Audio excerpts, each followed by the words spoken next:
Malaysia 2026.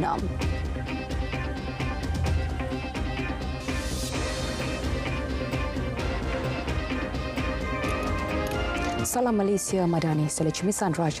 Selangor sedia bekerjasama dengan pihak berkuasa susulan siasatan kes rasuah terhadap Menteri Besar Selangor, Pemerbadanan MBI. Menteri Besar Datuk Seri Amruddin Syari meminta semua pihak tidak mengeluarkan kenyataan bersifat menunding jari bagi memastikan siasatan lancar. Tak ada masalah, kita akan menyampaikan maklumat yang sebaik mungkin untuk kita membersihkan kalau ada sebarang keraguan dan untuk kita menjelaskan kalau ada sebarang pertanyaan. Jadi kalau ada yang tersilap, ada yang tersalah, mungkin ada masalah prosedur, kita betulkan prosedur. Tapi kalau ada yang melibatkan kriminal, itu untuk tindakan selanjutnya pihak yang terbabitlah, itu di luar bidang kuasa negeri. Yang negeri akan laksanakan penambahbaikan dan negeri juga akan melaksanakan pemantauan supaya hal itu tidak berulang. Sebelum ini, SPRM telah membekukan aset bernilai jutaan ringgit membabitkan siasatan kes MPI berkaitan rasuah konsesi perlombongan pasir. Susulan seorang lelaki ditemukan maut di hadapan pintu masuk sebuah pasar raya di Klebang, Ipoh semalam. Warga emas itu disahkan meninggal dunia akibat serangan jantung hasil bedah siasat dijalankan di Hospital Raja Permaisuri Bainon, Ipoh. Ketua Polis Daerah Ipoh, SCP Abang Zainal Abang Ahmad berkata, siasatan masih diteruskan selepas satu tangkapan ke atas seorang wanita berusia 24 tahun bagi membantu kes tersebut. Hasil semakan rekod jenayah mendapati suspek tiada sebarang rekod jenayah lampau. Suspek direman selama 7 hari sehingga 1 November. Setakat ini tiada tangkapan baharu dilakukan dan pihak polis masih mengesan suspek lain yang terlibat dalam kejadian tersebut. Jenazah 4 keluarga yang maut dalam kemalangan di Jalan Gua Musang Lojing, Kelantan selamat dikebumikan di Kampung Payangkayu, Hulu Terengganu. Allahyarham Muhammad Naizi Juso, 48 tahun, isterinya Sazwani Ismail, 39 tahun, serta anak Muhammad Fakhrul Danish, 20 tahun dan Farhana Ismail, 35 tahun yang juga adik Syazwani dikebumikan dalam dua liang lahat. Dalam kejadian semalam, kesemua mangsa disahkan terkorban di lokasi kejadian. Insiden dipercayai berpunca dari sebuah lori membawa muatan batu terbabas memasuki laluan bertentangan sebelum bertembung kereta yang dinaiki 4 keluarga tersebut. Pemandu lori G. Mageswara, 53 tahun, juga maut.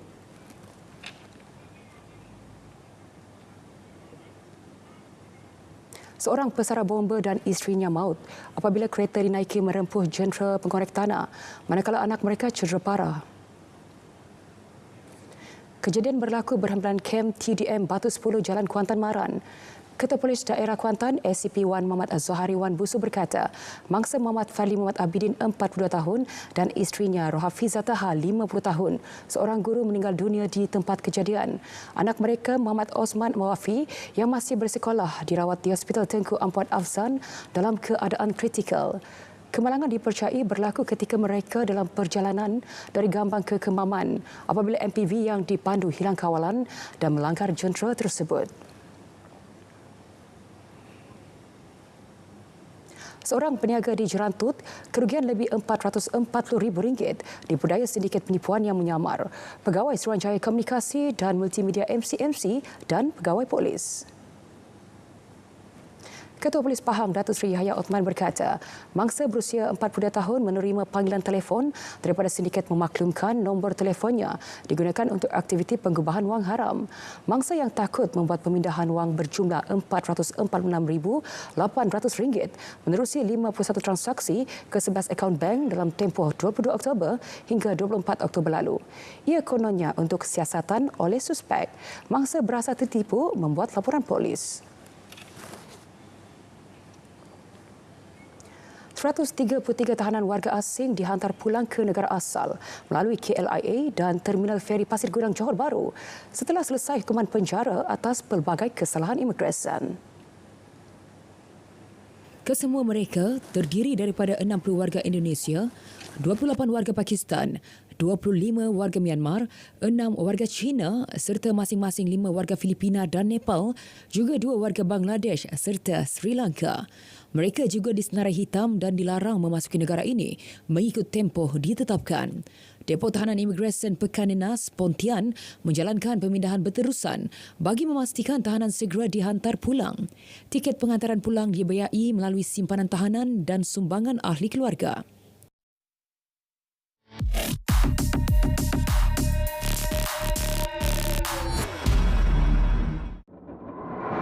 Kecoh dengan penganjuran sebuah festival kebudayaan di Perak yang dicemari insiden kibar bendera China. Ada pengguna media sosial tuduh kerajaan membisu mengenai perkara itu. Tak kurang, mereka yang memainkan isu perkauman. Seorang wakil rakyat pembangkang turut tak ketinggalan. Dengan tegas, pemimpin terbabit kaitkan program dengan seorang menteri. Semakan pasukan biar betul mendapati semua tuduhan terbabit tak benar. Malah, ada daripadanya didapati berbaur hasutan. Dakwaan kononnya Menteri Kabinet rasmikan program itu misalnya adalah tak berasas. Ini kerana beliau berada di Kuala Lumpur ketika program berlangsung. Begitu juga dengan tuduhan mengatakan kerajaan tak ambil serius insiden tersebut. Realitinya, kertas siasatan telah dibuka dan beberapa individu berkaitan telah dipanggil polis. Saya juga telah membaca sendiri beberapa komen-komen bersifat 3R yang berlega sama ada dalam komen-komen kepada posting di TikTok ataupun di Facebook, dan saya bagi peringatan supaya kita elak daripada mengeluarkan kenyataan-kenyataan yang berbau hasutan ataupun bersifat 3R, terutama isu perkauman. Dan pihak MCMC sedang meneliti bekerjasama dengan pihak PDRM untuk mengenal pasti mereka yang cuba menghasut dalam isu ini. Usah timbulkan kegusaran dengan sebar cerita tak berasas, apatah lagi mainkan isu 3R. Terima bahan fitnah atau disyaki tidak betul, segera lapor ke MCMC. Biar betul, tak pasti, jangan kongsi.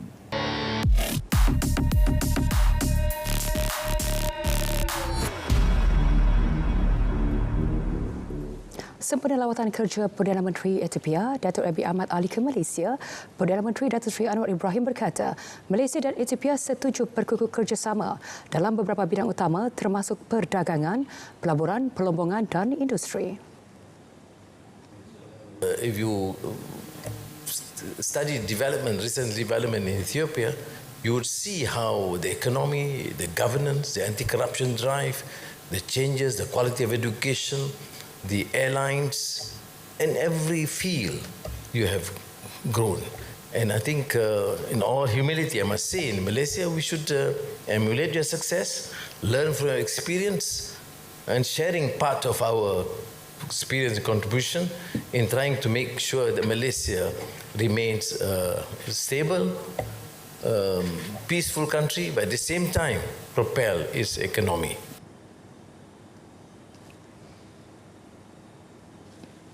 Sementara itu, Ethiopia mahu pelajari aspek pentadbiran persekutuan daripada Malaysia. Fokus tertumpu kepada usaha pemodenan bandar dan pembinaan infrastruktur. We have also agreed to deepen our collaboration across several key areas: agriculture, industry, mining, trade and investment. There are plenty of opportunities from both sides.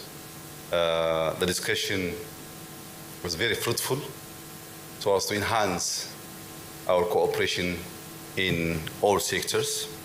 And I take this opportunity to encourage Malaysian businesses to seize the opportunity. Ethiopia rakan dagang ke-26 terbesar Malaysia di benua Afrika pada 2023. Perdagangan kedua-dua negara mencecah 446.8 juta ringgit dengan ekspor Malaysia ke Ethiopia bernilai 358.6 juta ringgit. Ia peningkatan 24.6% berbanding tahun sebelumnya. Usaha bersepadu dalam kalangan penggiat industri perhotelan perlu diperkasa sebagai persiapan menarik lebih ramai pelancong menjelang Tahun Melawat Malaysia 2026. Timbalan Perdana Menteri Datuk Seri Dr. Ahmad Said Hamidi menyatakan usaha itu sekaligus akan mendukung inisiatif Kementerian Pelancongan Seni dan Budaya Motek untuk meningkatkan imej negara. Domestik di Malaysia juga mencatatkan prestasi. Di dalam usaha kita untuk menggamit lebih ramai inbound turis dan juga domestic turis, the second biggest income or revenue for our country is from tourism. Daripada sebuah homestay atau inap desa di kampung-kampung hingga ke 6-star hotel di Malaysia, harus ada concerted effort, usaha yang bersepadu untuk kita menjual jenama Malaysia.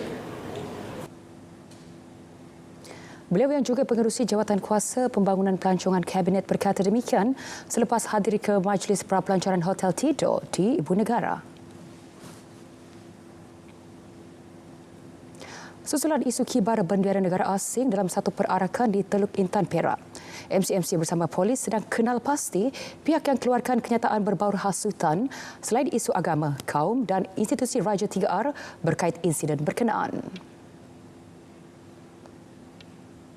Saya bagi peringatan supaya kita elak daripada mengeluarkan kenyataan-kenyataan yang berbau hasutan ataupun bersifat 3R, terutama isu perkauman.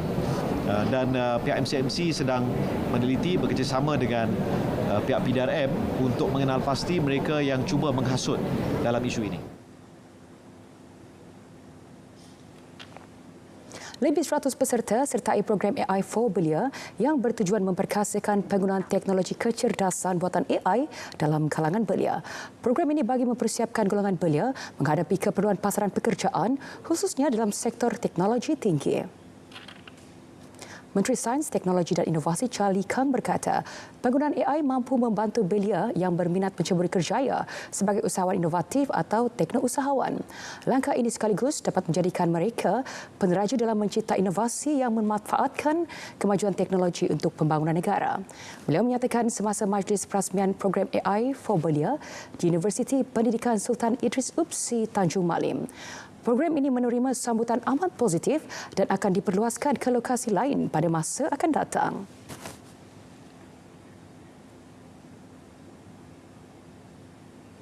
Program latihan khidmat negara PLKN 3.0 akan dilaksana secara berperingkat bermula Januari tahun depan.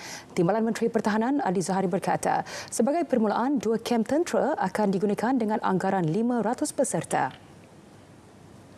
Manakala pada Jun 2025, pengambilan peserta akan lebih ramai. PLKN 3.0 akan membabitkan peserta berusia 16 hingga 35 tahun.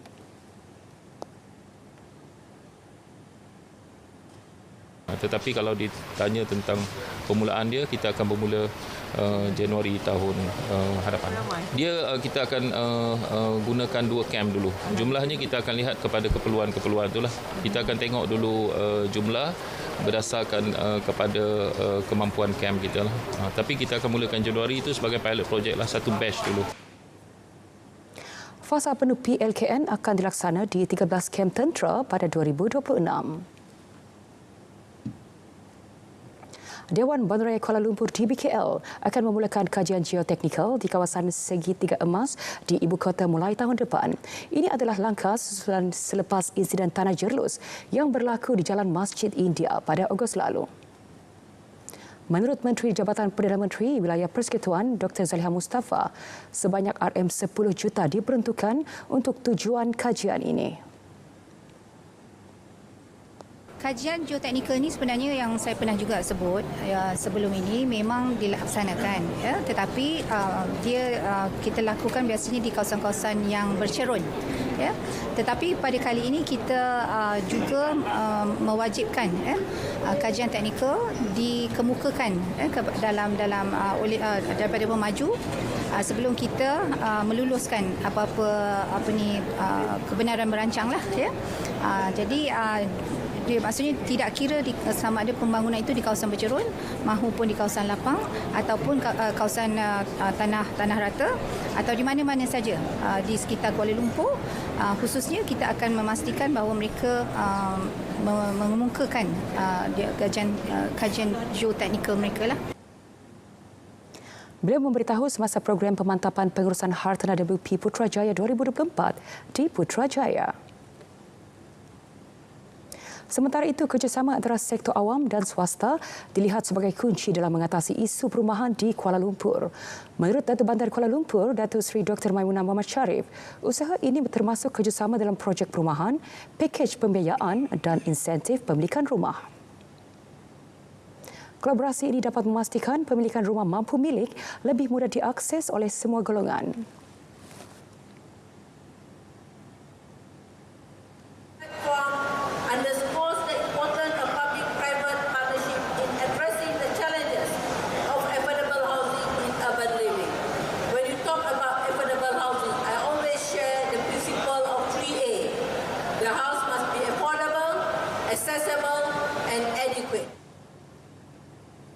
Beliau menyatakan semasa pameran Hartanah Malaysia MAPEX 2024, pameran unjuran Persatuan Pemaju Hartanah dan Perumahan Malaysia REDA di pusat pameran Mid Valley MEVEC ini berlangsung dari 25 hingga 27 Oktober 2024. Pelbagai usaha dijalankan untuk meningkatkan kualiti kesihatan mental para pekerja. Menurut Ketua Setiausaha Kementerian Sumber Manusia, Datuk Azman Muhammad Yusof, isu psikososial dalam kalangan pekerja di negara kita semakin serius dan memerlukan perhatian. Tujuan dia adalah untuk memberikan penerangan tentang betapa pentingnya untuk kita menangani kesan-kesan daripada psikososial mental pekerja lah. Dan kita faham pada hari ini kompleksiti pekerjaan bertambah rumit dan memerlukan satu pendekatan untuk kita melihat kebajikan pekerja itu sendiri. Jadi adalah menjadi harapan dengan adanya panduan-panduan atau panduan yang telah disediakan oleh pihak jabatan, kita harap ia akan jadi satu titik tolak untuk kita mula memantau prestasi pekerja. Beliau ditemui selepas Majlis Perasmian Karnival Kesihatan Pekerja Kesemua Madani, Peringkat Kebangsaan 2024 dan Seminar Garis Panduan Pentaksiran dan Pengurusan Risiko Psikologi di Tempat Kerja 2024 di Setia Alam.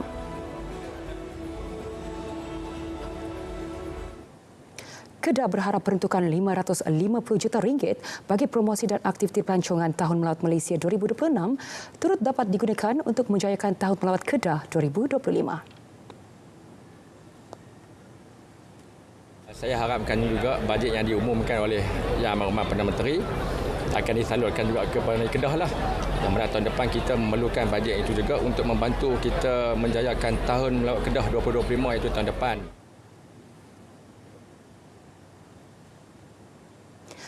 Kedah juga akan bekerjasama dengan Kementerian Pelancongan, Seni dan Budaya MOTEK untuk pencalonan UNESCO bagi Langkawi Global Geopark.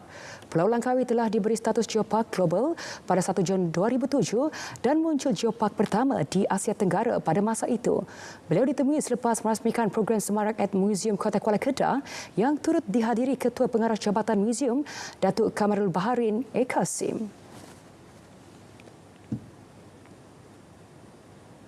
Showcase Satu Daerah Satu Industri SDSI merupakan satu inisiatif bagi mewujudkan ekosistem keusahawanan yang inklusif kepada perusahaan SDSI dan usahawan tempatan. Melalui program itu juga diharapkan para usahawan dapat meningkatkan jualan serta menambah baik perniagaan mereka ke tahap yang lebih tinggi. SDSI ini penting sebab kita memberi peluang kepada usahawan-usahawan daripada seluruh wilayah tengah. Contohnya hari ini daripada Kuala Lumpur, daripada Selangor dan juga daripada Negeri Sembilan untuk mempamerkan, mempromosikan produk-produk yang mereka ada. Beliau merasmikan showcase SDSI di perkarangan Kompleks Pejabat Kerajaan Daerah Petaling, Selangor. Turut diadakan jualan madani koperasi dan usahawan JMKU sempena sambutan di Pavali Anjuran Suruhanjaya Koperasi Malaysia SKM.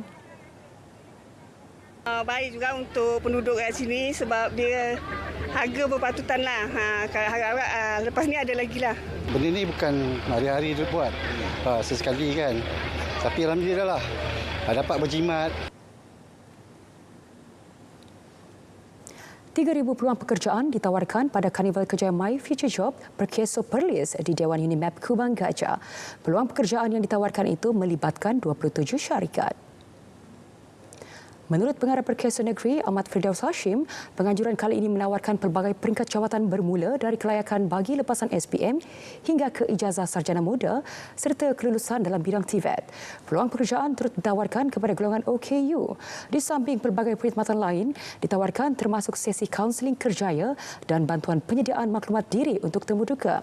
Inisiatif pelaksanaan Karnival Kerjaya juga usaha berterusan Perkeso meningkatkan peluang masyarakat memperoleh pekerjaan berkualiti. Seterusnya, mengurangkan kadar pengangguran di samping memperkasa tenaga kerja berkemahiran. Karnival Kerja My Future Job Perkeso Negeri Perlis 2024 ini berlangsung 2 hari sehingga esok. Yang di-Pertuan Agong Sultan Ibrahim berkenan menyempurnakan perasmian Persidangan Kesihatan Antarabangsa Malaysia Megatrends 2024. Keberangkatan tiba Seri Paduka Baginda pada 10 pagi disambut Menteri Kesihatan Datuk Seri Dr. Zulkifli Ahmad, Menteri Komunikasi Fahmi Fadil dan Ketua Setiausaha Negara Tan Sri Syamsul Azri Abu Bakar. Turut hadir Ketua Setiausaha Kementerian Komunikasi Datuk Muhammad Fauzi Mat Isa, Ketua Setiausaha Kementerian Kesihatan Datuk Seri Suraini Ahmad dan Pengerusi KPJ Healthcare Berhad Tan Sri Dr. Ismail Bakar yang juga Pengerusi Suruhanjaya Integriti Agensi Penguatkuasaan EAIC. Sultan Ibrahim juga berkenan meluangkan masa sekitar 30 minit mengunjungi tapak pameran serta menyantuni peserta dan pempamer. MIH Megatrends berlangsung 3 hari di Pusat Konvensyen Kuala Lumpur, menampilkan lebih 100 pempamer termasuk agensi kerajaan dan sektor swasta dengan penglibatan lebih 3,000 peserta. Sultan Perak, Sultan Nazrin Muizzuddin Shah berkenan berangkat ke Majlis Anugerah Kecemerlangan Pendidikan Islam Negeri Perak di Institut Tabiran Islam Perak Intim Ipoh. Keberangkatan baginda diiringi Raja Permaisuri Perak, Tuanku Zahra Salim. Turut hadir Menteri Besar Datuk Seri Soeharni Muhammad, Setiausaha Kerajaan Negeri Datuk Ahmad Suaidi Abdul Rahim dan Barisan Esko Kerajaan Negeri. Sultan Nazrin berkenan menyampaikan anugerah tokoh pendidik kepada Madihah Muhammad atas sumbangannya membantu Sekolah Raja Perempuan Tayak meraih beberapa pingat di peringkat antarabangsa, termasuk 3 emas di Apprentice Innovation Research Exhibition pada 2018 dan anugerah khas juri di Turki. Sebanyak 20 anugerah telah disampaikan melibatkan 107 penerima. Sultan Nazrin turut berkenan melancarkan buku selibas Usrah Badar Jabatan Agama Islam Perak dan buku teks Akademi Insan Muda A.R. Rizwan Aiman. Kunjungan pertama kali Suryani Suleh ke Terengganu membawa tuah selepas diumumkan sebagai pengunjung ke 500,000 juta jambatan angkat sekaligus memenangi hadiah utama sebuah jongkong emas bernilai RM15,000. Lebih manis, Sultanah Terengganu Sultanah Nur Zahira berkenan mengurniakan hadiah berkenaan.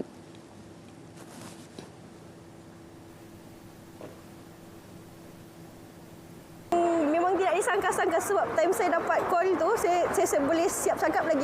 Saya tak pernah pun datang sini. Lepas tu pihak manajemen call saya balik. Betul ke puan tak pernah naik? Lepas dah kawan bagi nampak gambar tu baru saya cakap, pernahlah naik jambatan ni. Untuk TI Properties, terima kasih kerana telah membuka peluang ni kepada seluruh rakyat Malaysia dan khususnya saya yang dari Sabah ni yang betul-betul tuah ayam nampak di kaki tuah manusia siapa tahu.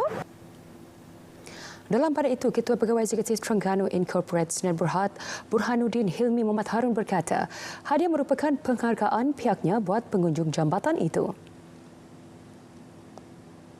1 juta, 1.5 juta, semua setiap sekali 500,000 kita akan ada. Jadi tuanku pun ada tanya tadi. So kalau 1 juta berapa? Saya kata 30,000 lah, kena kali 2 lah.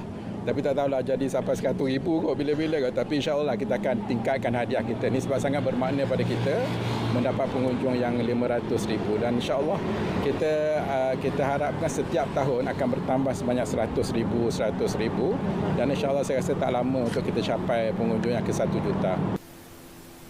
Sempena majlis santapan berkenaan juga Sultanah Terengganu mencemar duli melihat proses jambatan angkat dibuka.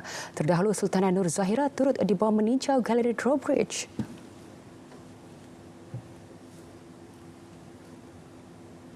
Program Pelancongan Pendidikan Editourism Universiti Malaysia Pahang Sultan Abdullah menjadikan universiti itu sebagai hub pelancongan pendidikan utama di Pahang. Pro-Kansela UMPSA Tengku Mahkota Pahang, Tengku Hasanal Ibrahim Alam Shah, Al-Sultan Abdullah Riayatuddin Al-Mustafa Bilal Shah bertita, inisiatif terbabit sekaligus menyumbang kepada peningkatan kesejahteraan komuniti dan keupayaan ekonomi setempat. Program yang bermula pada Mei 2024 telah berjaya menarik kenyataan lebih 150 orang peserta antarabangsa dari Indonesia, China, Yemen, Iraq, Palestin, Mesir, Pakistan, Bangladesh dan Somalia. Program ini melibatkan paket semula pembelajaran bahasa Inggeris serta elemen teknologi yang menerapkan budaya dan warisan serta mengunjungi tempat-tempat menarik khususnya di negeri Pahang. Baginda bertita pada Majlis Konvensyen kali ke-19 UMPSA di Kampus Kembang Kuantan selepas menyempurnakan penganugerahan ijazah dan anugerah kecemerlangan kepada 433 graduan bagi sesi pertama. Baginda turut menganugerahkan gelaran Profesor Emeritus kepada Datuk Seri Dr. Daeng Nasir Ibrahim yang merupakan Naib Kansela UMPSA ketiga yang pernah berkhidmat selama 11 tahun.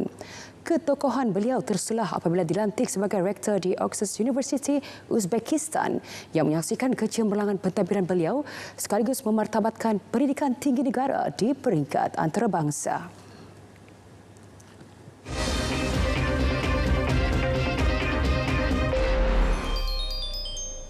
Pusingan ketiga kejohanan Golf Maybank 2024 di Kuala Lumpur Golf and Country Club, pemain amatur negara Mirabel Ting melakukan 64 pukulan untuk mencatat 8 di bawah par berkongsi status pemain terbaik bersama Jinal Titikul dari Thailand.